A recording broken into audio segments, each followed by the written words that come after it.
Hello everyone, welcome back to my channel the demon home का next episode लेकर आई हूँ। प्लीज़ चैनल को सब्सक्राइब, लाइक, कमेंट, शेयर ज़रूर कीजिएगा। तो पिछले एपिसोड में हमने देखा था वांग जी और नी मिंजू दोनों ही यीलिंग गए थे, दफन टेली पे गए थे द यीलिंग पेट्रियार्क को ढूंढने के लिए।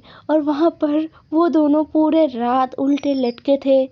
फिर सुबह जाके उन दोनों को उतारा गया था। अब वो दोनों बैठे थे, इंतज़ार कर रहे थे कि कब यीलिंग पेट्रियार्क उठेंगे और उनसे बात करेंगे। wen चिंग वांग जी और नी मिंजू को उस रूम में बैठा कर चली गई थी। सुबह के काम होते हैं यार, वो सब करने के लिए चली गई थी। और वांग जी और नी मिंजू दोनों बैठे हुए थे। वांग जी इधर उधर देख रहा था। ये जगह बहुत ही सुंदर था, बहुत ही शांत था। यहाँ पर कुछ भी ऐसा नहीं था, मतलब कुछ भी डिमोनिक जैसा कुछ नहीं था। इतना सुंदर जगह था, इतना प्योर दिख रहा था पूरा सब कुछ। तो वांग जी ना नी मिंजू से बोलता है, ब्रदर नी, हम गलत जगह पर आ गए हैं लगता है। यीलिंग पेट्रियार्क ऐसे किसी जगह पर कैसे रह सकता है? वो तो एक डिमोन है ना? वो इतने सुंदर जगह पे कैसे रह सकता है? क्या आपको यहाँ पर कोई डिमोनिक ऑरा महसूस हो रहा है?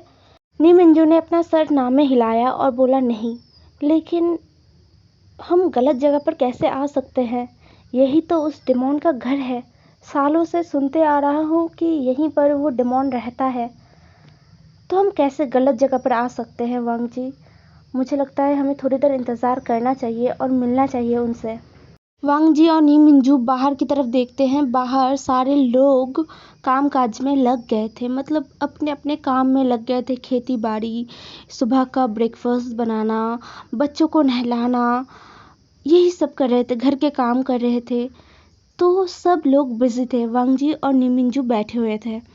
थोड़ी देर बाद wen चिंग वांग जी और नी मिंजू के पास आती है और उनसे बोलती है ब्रेकफास्ट करने के लिए।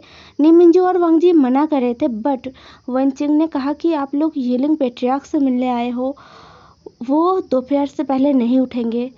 तो अगर आप लोग बिना खाए दोपहर तक रहना चाहते हो तो रह सकते हो।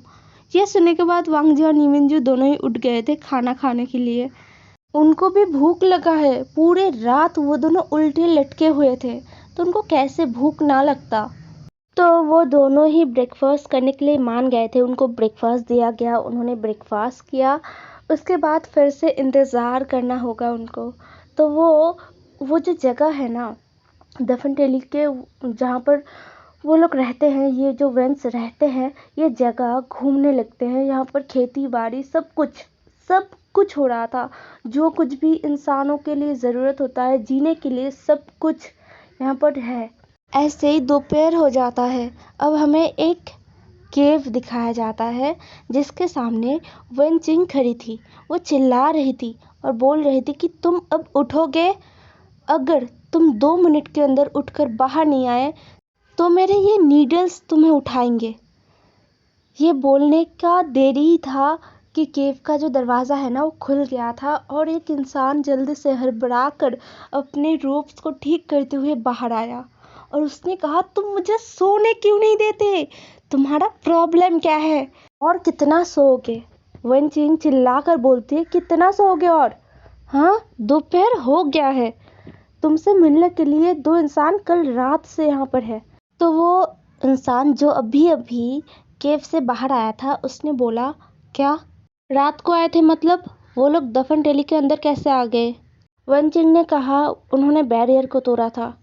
wen चिंग फिर से बोलती है, वो लोग अच्छे इंसान हैं। लगता तो वही है, और बड़े सेक्ट से आए हैं ऐसा लगता है। तो वो इंसान wen चिंग की तरफ देखकर बोलता है, ओह, बड़े सेक्ट से आए हैं, तुम जाओ, मैं आता हूँ उनसे मिलने। ये बोलकर वो इंसान फिर से केव के अंदर चला गया था और केव का जो दरवाज़ा है ना वो बंद हो गया था। wen चिंग वांग जी और नी मिंजू के पास आती है और बोलती है कि प्लीज़ आप दोनों बैठिए, यीलिंग पेट्रियार्क आने वाले हैं आपसे मिलने के लिए। तो ये सुनकर वांग जी थोड़ा सा इरिटेट हो गया था। ये इंसान, मतलब ऐसे कैसे कर सकता है?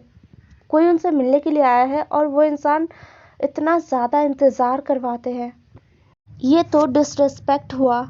यीलिंग पेट्रियार्क उनका डिसरिस्पेक्ट कर रहे हैं। वांग जी ये सब कुछ मन में सोच रहा था, बट उसने ये सब कुछ अपने मन में ही दबा कर रखा, क्योंकि वो दोनों ही नी मिंजू और वांग जी मदद मांगने के लिए आए हैं। वांग जी को तो सबसे ज़्यादा हेल्प का ज़रूरत है अभी, तो वो चुप रहा। थोड़ी देर में एक इंसान अंदर आया उस रूम के अंदर। वांग जी ने देखा कि वो इंसान एकदम ऊपर से, मतलब सर से लेकर पैरों तक पूरा ब्लैक रोब से ढका हुआ है। पूरा ब्लैक रोब उसने पहना हुआ था। उसके चेहरे पर एक मुखौटा था, कुछ भी नहीं दिख रहा था। उसके लिप्स दिख रहे थे, जो बहुत ही ज़्यादा टेम्पटिंग था, बहुत ही ज़्यादा टेम्पटिंग। और उसके लिप्स के नीचे एक मोल था, एकदम ब्लैक कलर का छोटा सा। वो देखकर तो वांग जी गल्प करने लग गया था। और नी मिंजू भी उस इंसान को देखते हैं। नी मिंजू और वांग जी उठकर खड़े हो जाते हैं और उस इंसान के सामने बो करते हैं। वो जो इंसान अभी अभी आया था एकदम ब्लैक रोब पहनकर और चेहरे पर मुखौटा लगाकर, वो इंसान भी नी मिंजू और वांग जी को देखकर बो करते हैं और एक हस्की टोन में बोलते हैं कि आजकल डेमोन के पास स्वर्ग से भी लोग आते हैं क्या। उसका जो वॉइस है ना, ये सुनकर वांग जी का पूरा बॉडी एकदम शिवर कर उठा था। वांग जी अपनी बॉडी में इतना ज़्यादा सेंसेशन फील कर रहा था। वांग जी को पता नहीं चल रहा था कि उसके साथ हो क्या रहा है। इस इंसान को उसने पहली बार देखा है, फिर भी चेहरा नहीं दिख रहा। वांग जी को क्या हो रहा है। वांग जी अपने आप को कंसंट्रेट करने की कोशिश कर रहा था। उसके ब्रदर और अंकल का जिंदगी वहां पर दाव पर लगा है और वांग जी अभी ये सब नॉनसेंस फील कर रहा है। येलिंग पेट्रियार्क की बातों को सुनकर नी मिंजू एक ऑकवर्ड सा स्माइल देते हैं और वो कुछ बोल नहीं पाते। फिर येलिंग पेट्रियार्क बोलते हैं कि बैठिए। तो नी मिंजू और वांग जी बैठ गए थे। येलिंग पेट्रियार्क भी उनके सामने बैठ गया था और वेंचिंग भी येलिंग पेट्रियार्क के पास में बैठ गई थी। अब नी मिंजू येलिंग पेट्रियार्क को सब कुछ बताते हैं कि क्या क्या हो रहा है कल्टीवेशन वर्ल्ड में। यह सुनने के बाद येलिंग पेट्रियार्क का एक्सप्रेशन एकदम ही शांत था, उन्होंने कुछ भी नहीं कहा। दूसरी तरफ ये सब कुछ सुनने के बाद वेंचिंग थोड़ी सी उदास हो गई थी। येलिंग पेट्रियार्क वेंचिंग की तरफ देखते हैं और वेंचिंग का एक हाथ पकड़ लेते हैं और वेंचिंग के हाथों को ना रब करते हुए बोलते हैं कि तुम उदास क्यों हो रहे हो। येलिंग पेट्रियार्क ने चिल्लाकर बोला, निंग यहाँ पर आओ। तो वर्निंग आया और वर्निंग आके बोलता है कुछ चाहिए आपको। तो येलिंग पेट्रियार्क ने कहा नहीं, अपनी शिजिए को लेकर जाओ यहाँ से। तो वर्निंग वेंचिंग को वहाँ से लेकर चला गया था। फिर येलिंग पेट्रियार्क वहाँ पर आराम से बैठते हैं और बोलते हैं मुझे पता है कल्टीवेशन वर्ल्ड में क्या हो रहा है, मुझे सब कुछ पता है। नी मिंजू बोलते हैं क्या आप हमारा हेल्प करेंगे, क्योंकि अब कल्टीवेशन वर्ल्ड के जो आम इंसान हैं, छोटे छोटे कबीलों में भी हमले हो रहे हैं और बहुत सारे आम इंसानों का जान जा रहा है। येलिंग पेट्रियार्क कुछ देर तक सोचते हैं और बोलते हैं हाँ मैं मदद कर सकता हूँ, लेकिन मुझे क्या मिलेगा उसके बदले। वांग जी घूर रहा था येलिंग पेट्रियार्क को, सीधा सीधा वो घूर रहा था, क्योंकि वांग जी को बहुत गुस्सा चढ़ गया था। क्योंकि येलिंग पेट्रियार्क आम इंसानों के जान बचाने के बदले में मांग रहे हैं, यहाँ पर बार्गेनिंग कर रहे हैं येलिंग पेट्रियार्क, लोगों के जान के साथ सौदा। वांग जी को बहुत गुस्सा आ रहा था, वांग जी घूर रहा था। येलिंग पेट्रियार्क वांग जी की तरफ एक टक देखे जा रहा था। वेंचिंग के रूम से जाने के बाद से येलिंग पेट्रियार्क का पूरा ध्यान वांग जी पर था। येलिंग पेट्रियार्क एक बार के लिए भी नी मिंजू की तरफ नहीं देख रहे थे। नी मिंजू बहुत देर तक तो सोच में पड़ जाते हैं कि वो क्या दे ऐसा जिससे येलिंग पेट्रियार्क उनका हेल्प करे। वांग जी उठकर खड़ा होने लग गया था। उसने तो सोच ही लिया था कि वो बोलेगा ब्रदर नी यहाँ से चलिए, यहाँ से हमें हेल्प नहीं मिलेगा और ऐसे इंसान से हेल्प लेना भी नहीं चाहिए। वांग जी ये बोलने वाला था, लेकिन नी मिंजू ने वांग जी की तरफ देखा और वो समझ गए थे कि वांग जी क्या करने वाला है। तभी नी मिंजू ने वांग जी को बिठा दिया फिर से और बोला शांत रहो, ये मत भूलो कि तुम्हारे अंकल और ब्रदर कहाँ पर है। यही तो वांग जी इस चीज़ के आगे मजबूर था, इसलिए वांग जी चुपचाप बैठ गया था। येलिंग पेट्रियार्क के लिप्स में एक स्माइल आ गया था वांग जी को देखकर। येलिंग पेट्रियार्क हंस रहे थे। येलिंग पेट्रियार्क का जो हंसी है ना वो सुनाई पड़ रहा था वांग जी और नी मिंजू दोनों को। बहुत देर बाद नी मिंजू ने कहा, येलिंग पेट्रियार्क हमारा हेल्प करेंगे, उसके बदले येलिंग पेट्रियार्क जो भी चाहेंगे हम वो देंगे। यह सुनने के बाद येलिंग पेट्रियार्क खुश हो गए थे। उन्होंने कहा, तो फिर ठीक है, मैं अपना काम ख़त्म करने के बाद आपसे जो भी मांगूंगा आपको वो देना होगा। अब टाइम स्किप होके 10 दिन बाद का समय दिखाया जाता है, जहाँ पर पूरा वन सेक्ट तबाह हो चुका था। वन रोहान मर चुका था, वन रोहान के दोनों बेटे मर चुके थे, वन रोहान के साथ जितने भी लोग थे सब मर चुके थे। यन लोहा ख़त्म हो चुका था और लैन चिरैन और लैन चिचैन बच गए थे, मतलब उनको रिहा कर दिया गया था। येलिंग पेट्रियार्क ने उनको बचाया था। येलिंग पेट्रियार्क ने ये घोषणा भी कर दिया था कि जो येलिंग है, जो वन सेक्ट है, अब से येलिंग पेट्रियार्क का है। ये सुनने के बाद सब राजी हो गए थे। वो क्या ही कर सकते थे। येलिंग पेट्रियार्क का जो शक्ति है वो सब ने देख लिया था, लेकिन अभी तक किसी ने भी उसका फेस नहीं देखा था।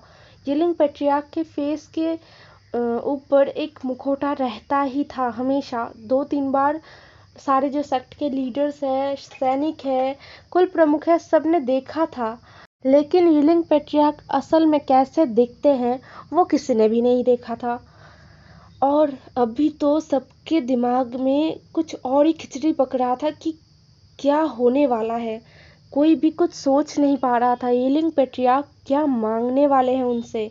येलिंग पेट्रियार्क ने अपना वादा पूरा किया है। उन्होंने अपना जो प्रॉमिस है वो रख दिया है। वन रोहान को मार दिया है, यन लोहा को ख़त्म कर दिया है। वन सेक्ट का जो कहर है वो पूरे कल्टीवेशन वर्ल्ड से मिटा दिया है। अब पूरा कल्टीवेशन वर्ल्ड एक शांति का ब्रिथ ले पा रहे हैं। तो अब बारी है पूरे कल्टीवेशन वर्ल्ड को येलिंग पेट्रियार्क जो मांगेंगे वो देना। सब सोच रहे थे कि येलिंग पेट्रियार्क क्या मांग सकते हैं। जिन गुआंगशाओ तो सोच रहे थे कि शायद येलिंग पेट्रियार्क कोई और सेक्ट मांगेंगे, जिससे पूरा जो येलिंग पेट्रियार्क का जो पावर है वो और भी ज़्यादा बढ़ जाएगा। वो शायद पूरे कल्टीवेशन वर्ल्ड पर रूल करना चाहते हैं, इसलिए कुल प्रमुख जिन बहुत ही ज़्यादा टेंस थे। उनका जो सपना है कि वो पूरे कल्टीवेशन वर्ल्ड पर रूल करेंगे, वो उनके सामने ऐसा लग रहा था कि वो टूट जाएगा, येलिंग पेट्रियार्क की वजह से टूट जाएगा। दूसरी तरफ कुल प्रमुख लैन और लैन चिचैन दोनों ही अब ठीक थे। उनको बहुत ज़्यादा चोटें लग गए थे, लेकिन वो जिंदा थे, सही सलामत थे। वांग जी को और क्या ही चाहिए था। वांग जी अपने ब्रदर और अंकल को सेफ देखकर, जिंदा देखकर बहुत खुश था, बहुत ही ज़्यादा खुश था। और फिर वांग जी अपने अंकल और ब्रदर को बताता है कि क्या क्या हुआ है उनके वन सेक्ट जाने के बाद। वांग जी का जो ब्रदर है वो तो सब सुनकर शॉक्ड में था, और वांग जी का जो अंकल है वो वांग जी को डांट रहे थे कि तुम कैसे येलिंग जा सकते हो, तुम कैसे दफन टेली पर जा सकते हो, तुम कैसे उस डेमोन से मिल सकते हो, वो डेमोनिक पाथ का यूज़ करता है वांग जी, तुम उससे दूर रहना। 1 हफ्ते बाद सब लोग जिन सेक्ट में इकट्ठा होने वाले हैं, वहाँ पर येलिंग पेट्रियार्क आएंगे और वो पूरे कल्टीवेशन वर्ल्ड से जो मांगेंगे वो हमें उनको देना होगा। तुम वहाँ पर नहीं जाओगे। मैं नहीं चाहता कि मेरे किसी भी नेफ्यू के ऊपर येलिंग पेट्रियार्क का साया भी पड़े। वो पूरा डेमोनिक पाथ से भरा हुआ है, उसके आसपास भी मत भटकना।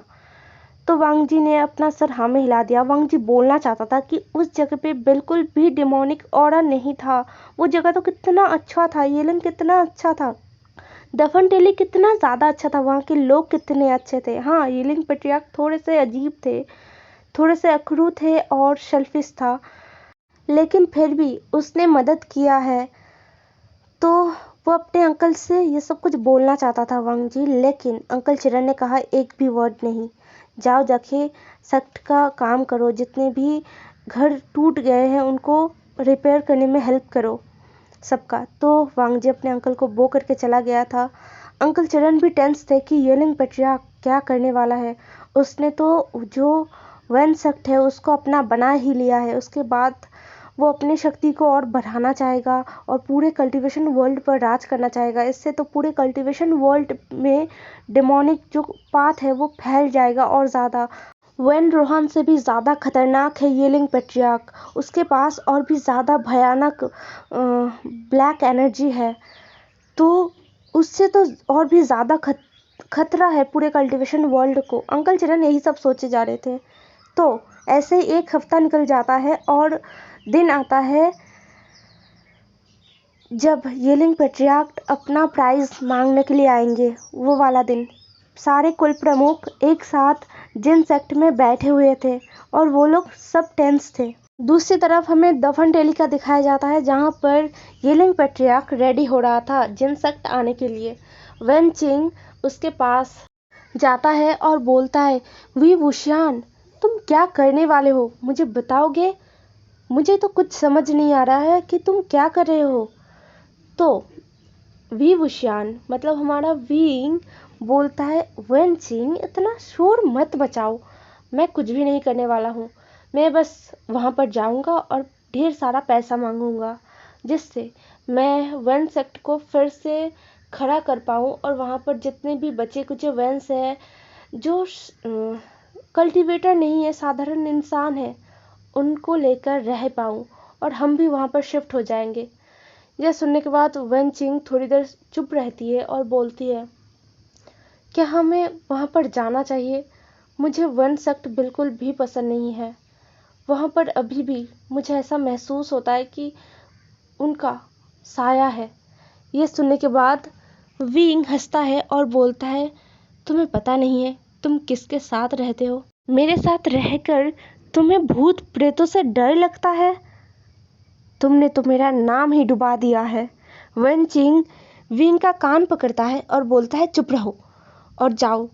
बोलकर वन चिंग ने विंग को केव से बाहर धकेल दिया और वन चिंग विंग का जो सामान है उसको समेटने लगा। पूरा केव एकदम उलझ गया था। विंग ऐसा ही करता था, हर दिन ऐसा करता था और हर दिन वन चिंग सब कुछ संभाल कर रखता था, संजो कर रखता था। विंग थोड़ी देर बाद जिनसेक्ट पहुंच भी गया था। जिनसेक्ट पहुंचने के बाद विंग ने कानाफूसी सुनना ना स्टार्ट कर दिया, जैसा कि विंग का आदत है कि अपना वेश बदल कर लोग क्या बोलते हैं उसके बारे में ये सब कुछ सुनना, वही कर रहा था विंग फर्स्ट। तो उसने सुना कि कुछ लोग एक साथ बात कर रहे हैं। वो लोग बोल रहे थे, तुम लोगों को पता है लैन क्लैन एकदम ही येलिंग पेट्रियार्क के खिलाफ है। मास्टर लैन तो बहुत ज़्यादा गुस्से में है। उन्होंने अपने छोटे नेफ्यू को यहाँ पर आने ही नहीं दिया। उनको लगता है कि येलिंग पेट्रियार्क के आसपास जो भी लोग रहेंगे वो सभी डेमोनिक पाथ को अपना लेंगे और वो अपने छोटे नेफ्यू को बहुत से ज़्यादा प्यार करते हैं, इसलिए उन्होंने अपने छोटे नेफ्यू को यहाँ पर आने नहीं दिया। यह सुनने के बाद दूसरा इंसान बोलता है, अरे वो तो हंगवन जुन है ना, वो कैसे येलिंग पेट्रियार्क के साथ मिल सकते हैं? मास्टर लैन कुछ ज़्यादा ही सोच रहे हैं। तो तीसरा इंसान बोलता है, वो अंकल है उनका, बचपन से उन्होंने पाला है और वो बहुत ज़्यादा प्यार भी करते हैं, शायद इसलिए वो ओवर प्रोटेक्टिव है। येलिंग पेट्रियार्क ना अपना सर खुजलाता है और बोलता है, हंगवन जुन ये कौन है? विंग को पता नहीं है कि वांगजी का नाम हंगवन जुन है। वांगजी ने बस अपना नाम लान वांगजी बताया था, हंगवन जुन नहीं बताया था, तो विंग को नहीं पता है। इसलिए विंग अपना सर खुजलाते रह गया और उसको पता नहीं चला। उसने बोला, छोड़ो भी, जो भी हो, मुझसे बचाना चाहते हैं तो बचा ले, मैं कौन सा उनके नेफ्यू को चुरा कर ले जाने वाला हूँ। ये भी ना अजीब ही इंसान है लगता है। बोलकर विंग जो जिन महल है ना वहाँ पर चला गया था। वहाँ पर सारे कुल प्रमुख बैठे हुए थे। विंग को बड़ा मज़ा आ रहा था सारे कुल प्रमुख को देखकर, क्योंकि सबके फेस का हवाइया उड़ा हुआ था। मतलब सब डरे हुए थे कि येलिंग पेट्रियार्क क्या ही मांग लेगा उनसे। सबको ऐसे डरा हुआ देखकर विंग को बहुत मज़ा आ रहा था। तो आज का एपिसोड यहीं पर ख़त्म होता है। नेक्स्ट पार्ट में मिलते हैं। ज़रूर बताना कि कैसा लगा है।